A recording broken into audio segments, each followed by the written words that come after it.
Hello everyone, Python নদী tutorial ভিডিওতে আসার জন্য ধন্যবাদ। আজকে আমরা একটা প্রবলেম সলভ করব যেখানে আমাকে বলা হয়েছে ইউজার থেকে একটা নাম্বার সিলেক্ট নিতে ইনপুট এবং সেই নাম্বারের ডিভিজরগুলো আমাকে প্রিন্ট করতে বলা হয়েছে এবং তার সাথে কতগুলো ডিভিজর রয়েছে ওই নাম্বারে সেগুলোও আমাকে প্রিন্ট করতে বলা হয়েছে। যদি আমি এক্সাম্পলটা দেখি, এখানে আমার ইনপুট নিয়েছি ইউজার থেকে 6 এবং আমার আউটপুট দেখিয়েছে 4টা ডিভিজর রয়েছে যেগুলো হলো 1, 2, 3 and 6। তো আমাকে এইভাবে কোডটা করতে হবে। তো আসুন দেখা যাক কীভাবে কোডটা করতে পারি।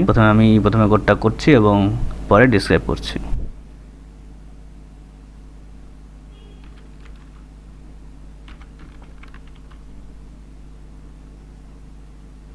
আচ্ছা, আমার কোডটা কমপ্লিট হয়ে গেছে। তো আমি এখন রান করে দেখছি।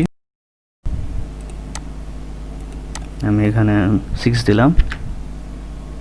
তো এখানে দেখা যাচ্ছে এটা ডিভিজর হচ্ছে 1, 2, 3, 6 এবং এখানে 4টা ডিভিজর রয়েছে। তো এখানে জিনিসটা পুরো একটি লাইনে চলে আসছে। আমি জিনিসটাকে দুইটা আলাদা লাইনে করতে চাচ্ছি। তো একটা লাইন আমি এখানে লিখতে হবে আমাকে।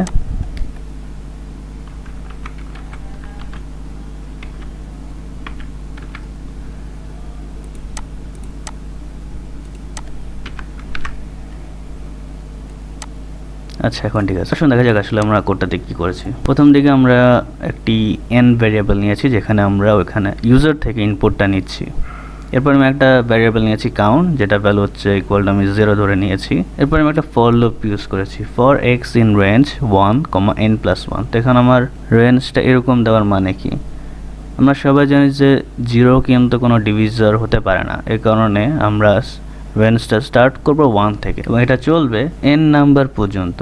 এখন আমরা জানি যে n+1 মানে হচ্ছে n টার্ম, দ্যাট ইজ যদি আমার ইনপুট থাকে 6, তার মানে এখানে n+1 মানে হচ্ছে 6। তো এখন আমার ফর লুপের ভিতরে যখন ঢুকলাম তখন আমার if n mod x equal to 0, এই লাইনটা মানে হচ্ছে যে আমি যে নাম্বারটা ইনপুট নিয়েছি সেটা যদি x দ্বারা ডিভাইড করলে সেটা রিমাইন্ডার যদি 0 হয় তাহলে সেটা ইফ এর মধ্যে ঢুকবে এবং এই লাইনটা ধারাই বসলে বোঝা যাচ্ছে যে সেটা একটা ডিভিজর কিনা।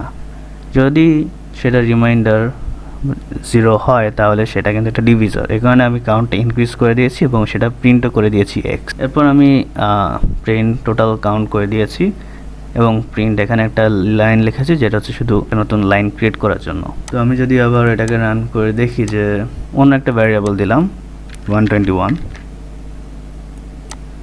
এখানে কিন্তু দেখা যাচ্ছে 1, 11 and 121 এই তিনটি হচ্ছে ডিভিজর এবং এখানে টোটাল ডিভিজর সংখ্যাটাও দেখাচ্ছে 3। তো আশা করি ভিডিওটা বুঝতে পেরেছেন। কোডটা অনেক সহজ এবং ছোট রয়েছে। আজকে এ পর্যন্তই এবং ভিডিওটি ভালো লাগলে অবশ্যই সাবস্ক্রাইব করবেন। দেখা হবে নেক্সট ভিডিওতে। ধন্যবাদ।